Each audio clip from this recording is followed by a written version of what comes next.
Okay.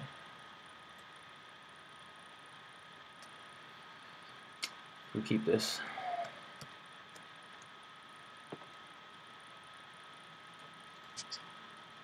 End.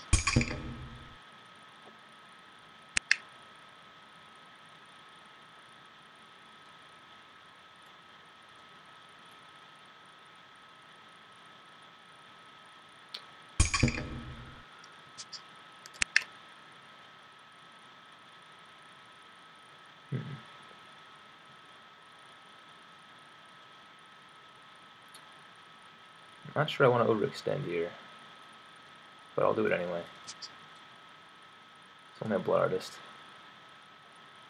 End.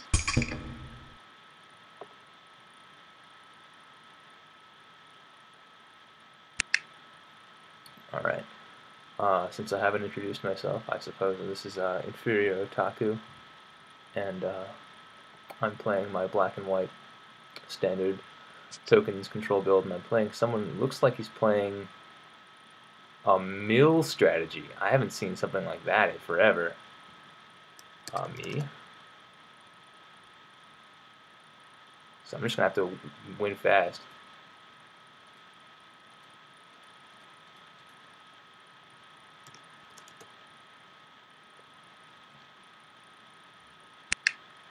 This is pretty crazy. I have not played against a mill-based deck since I've played with my buddies back in my hometown where I come from. So this is a very interesting experience for me. I think my deck wins in this matchup because I get so much flashback.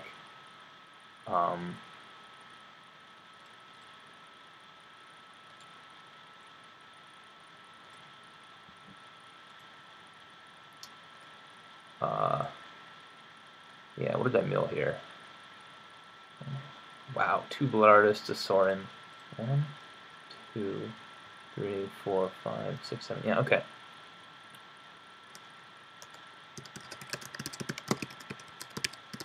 Yeah, so I'm just checking my graveyard. Okay. End. So basically, I just have to win before he decides to mill me out. Which I assume is the strategy behind this deck, because no one plays Mind Sculpt instead. No one. So next turn, I see myself flashing back Lingering Souls and just start beating on him, and then I can close out the game with a Mutilate, starring Blood Artist, to get those last. That'll be worth 5 points of damage if I can keep out my flying tokens. So if I can get them down to 5 life, I can probably win this. Chase's Phantasm.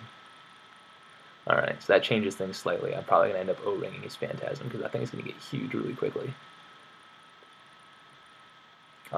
Actually, best case scenario, I draw a Tragic Slip here, because that'll allow me to kill it right off the bat.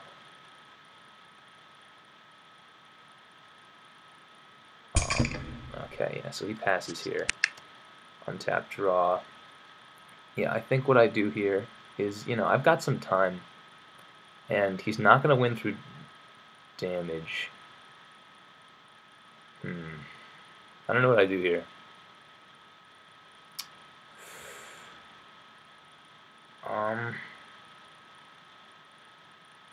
I'm willing to trade my spirits with him at this point. So Combat. I'm gonna go to combat, swinging with these guys.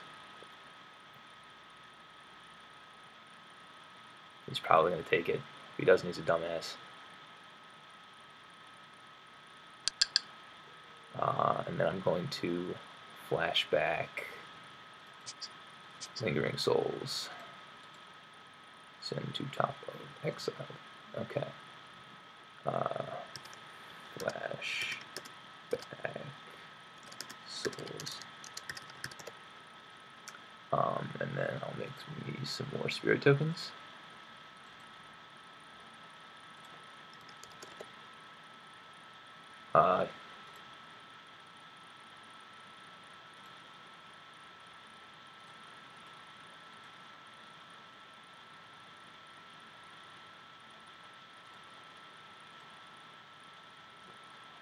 Okay. So yeah, that's the plan here, and then I will End. pass turn back. He's gonna swing in with what is probably gonna be a 5/5. I'll just take it on a flyer and then O-ring it next turn. I think that's what's gonna happen here. I've had plenty of experience playing the scrubs that I play back home, so I hope this goes in my favor. That's what I predict. I don't think he has the ability to mill the last 43 cards in my library before I get him down. The 18 life he has. This is probably another Mind Sculpt. Oh, Dustman Guildmage. So he is doing some kind of a damage strat. That's weird. But yeah, I don't care about that. What do I do here? Might as well play another Swamp. I don't think I play Vault of the Archangel here. Maybe I do. I do play Vault of the Archangel. And I leave a dude back to block his crazy huge Jace's Phantasm. Combat. So I think I swing in with 3 here, because he's not really doing a ridiculous mill strategy.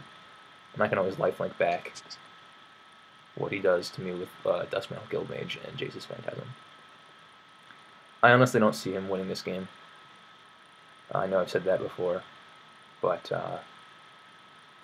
just in the way things are going, he doesn't have tremendous board presence. He's not milling terribly too much.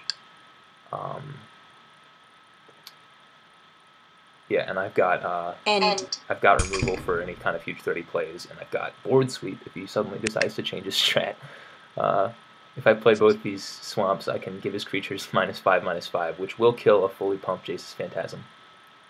So I think I can survive his beats and his mill for long enough to lock down the board, essentially, beyond the point of anything he can do. If he does decide to swing with a Phantasm, he is boned, because I have a Spirit that I can give lifelink Death Touch, and I don't think this deck will do much creature removal, and if he wastes his removal spells on a flying token, that's I think that's a big misplay on his part. Oh, he's tapping out here. Consuming Aberration, that's going to get O-ringed.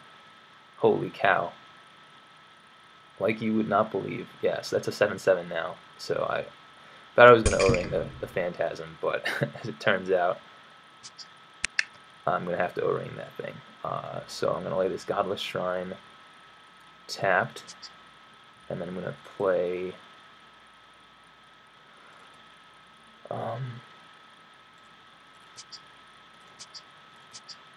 O-ring on his Aberration,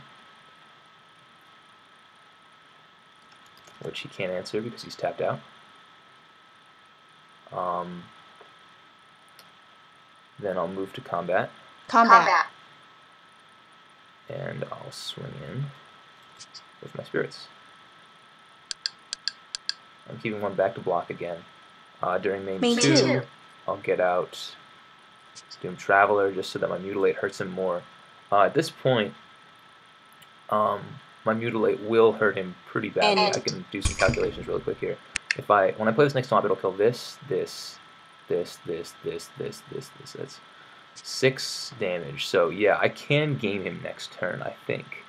If I get in, no, I'd have to get in for 6. So I have to game him 2 turns from now. But I really don't see him milling me for 40. He only has to mill me for 40, but I don't see him milling me for 40 before I'm able to mutilate for the game here. Thought Scour, okay. Me again. Okay. So I'm going to mill 2. Let's see what we get. Looks like an O-ring and a swamp, nothing too terrible. And that was at instant speed, so he's going to... Yeah, okay.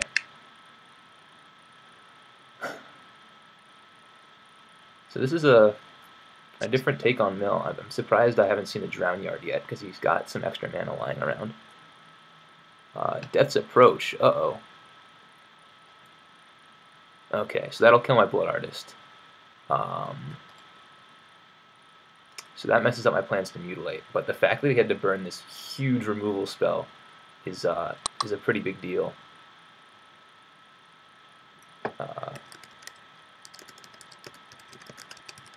Combat. And he's going to bash in for 5. I will block.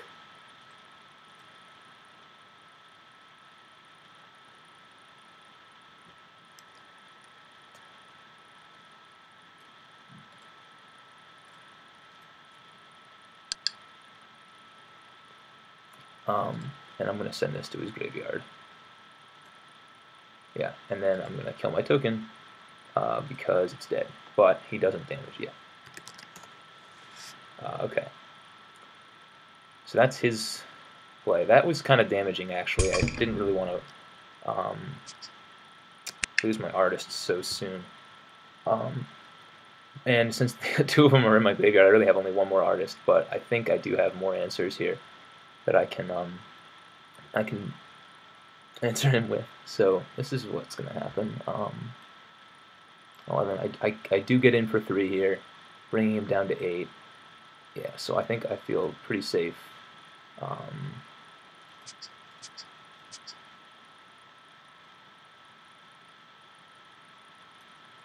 Playing Underworld Connections.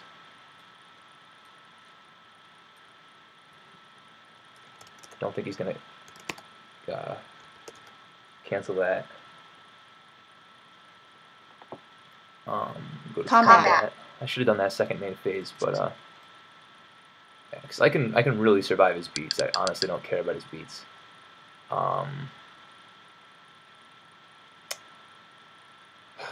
And next turn I can just get my Vault the Archangel into play and start drawing cards with Underworld Connections. So I will go down to 15 at the end of this next turn because I'll take 5 from his Jaces and 1 from Underworld Connections, but I do feel confident that with the connections going, I'll draw answers, and if I don't, I'll just mutilate the board. Not a huge deal.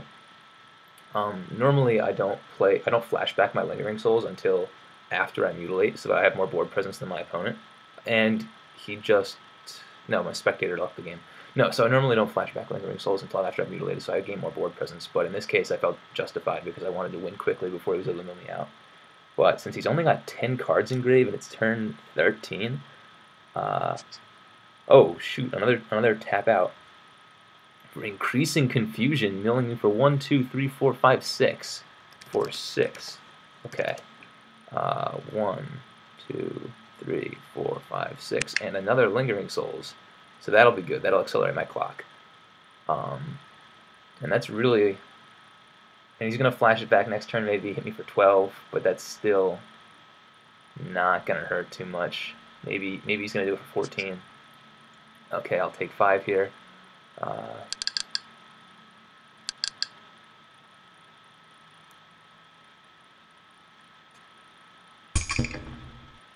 EOT. Do that. Take a life. Draw a card. Untap. Draw. Another mutilate. So I think what I do here is I swing in with the board. Flashback my souls. No, swing with the board, mutilate, and then flashback my souls, which is what I'm going to do. I'm going to lay Godless Shrine tapped. And then go to combat. Combat. It's probably going to block the... No, why did I do that? No, sorry. Didn't mean to select my Doom Traveler there. I did mean to swing in with those 3. Okay. And then during main phase 2, I will wrath the board with mutilate. And he can't counter it because he's a Doom.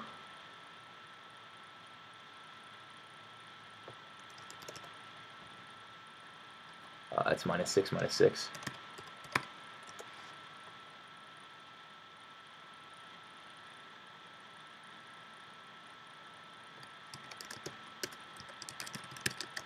To all creatures. I'm explaining him what it does. He's not reacting, so either Godless Shrines are swamps. The card type. It does. That's why I love Shocklands. Is they count as plain swamps, which is really funny. So that will effectively wipe the board.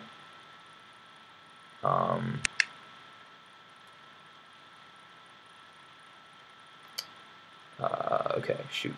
So send to top of graveyard, send to top of graveyard, send to top of graveyard, and then and token from traveler. Okay, I spelled traveler horribly wrong there, but that's okay. And then I will flashback souls. Flashback souls sent to top of exiled. And then make 2 more tokens. Spirit, spirit, spirit on the derp. Okay, so now I have 2 more tokens to my name. I'm gonna send this to my graveyard. And I think I am in a pretty convincingly good position here. So I will end turn.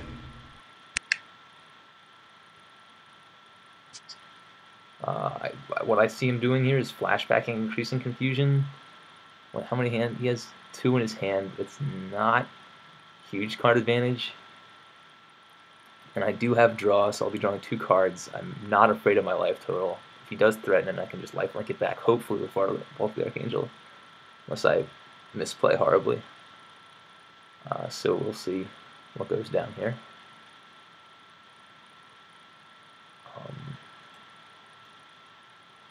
If I'm him, I scoop.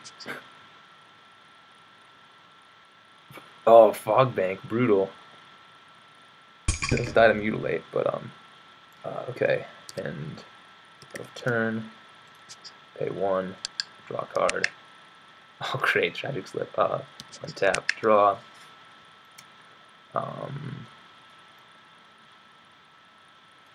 Play another swamp, make a little love, get down tonight. And I guess I just bash this here, get 2 through. It still keeps him on a 3-turn clock.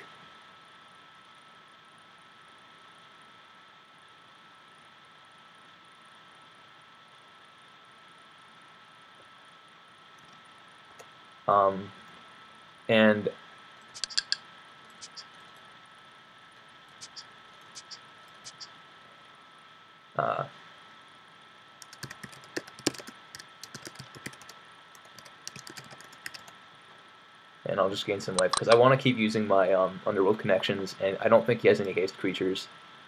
So I feel pretty safe on my turn Vault of the Archangeling, which isn't something I like to do, but in case he does put another threat on the board, I want to have that extra life to use Underworld connections to keep drawing cards.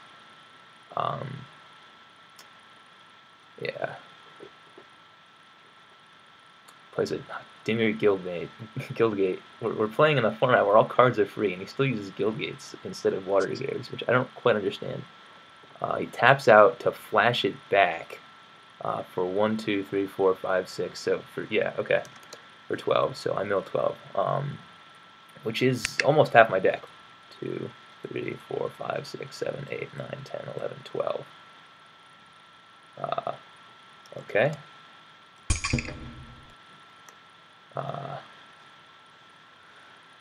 Alright, BOT, do that, use a life, draw a card, untap, draw, increasing devotion, might as well for shits and giggles.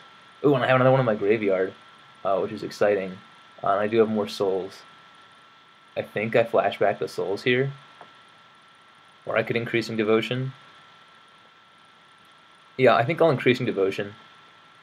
1, 2, 3, 4, 5, 6, 7, 8, 9. I can flash it back. I can get 10 tokens, I think. Let me just double check here. 1, 2, 3, 4, 5, 6, 7, 8, 9. Yeah. So I have 9 mana. I am going to flash back increasing devotion, which is hilarious.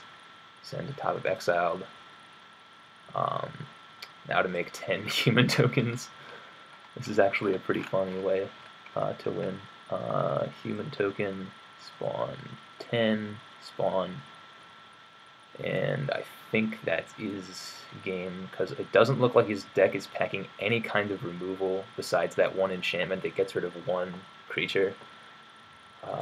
Okay, he is tapped out, so we can't do any kind of permission here. Combat. So I'll go to combat, I'll bash in for 3, he'll take 2, and the next turn I fuck him over completely. End. And pass turn. He's going to draw a card. He still has 2 cards in hand. He untaps. I'm really curious to see what he does in this situation, because how many cards do I have left? I have 28 cards. He cannot... Yeah, okay. Thanks. GG.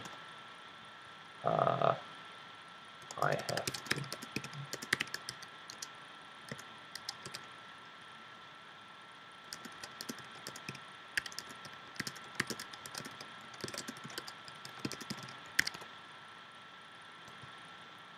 Alright, and that's it. I hope you guys enjoyed it, and I'll be bringing more like this to you soon enough.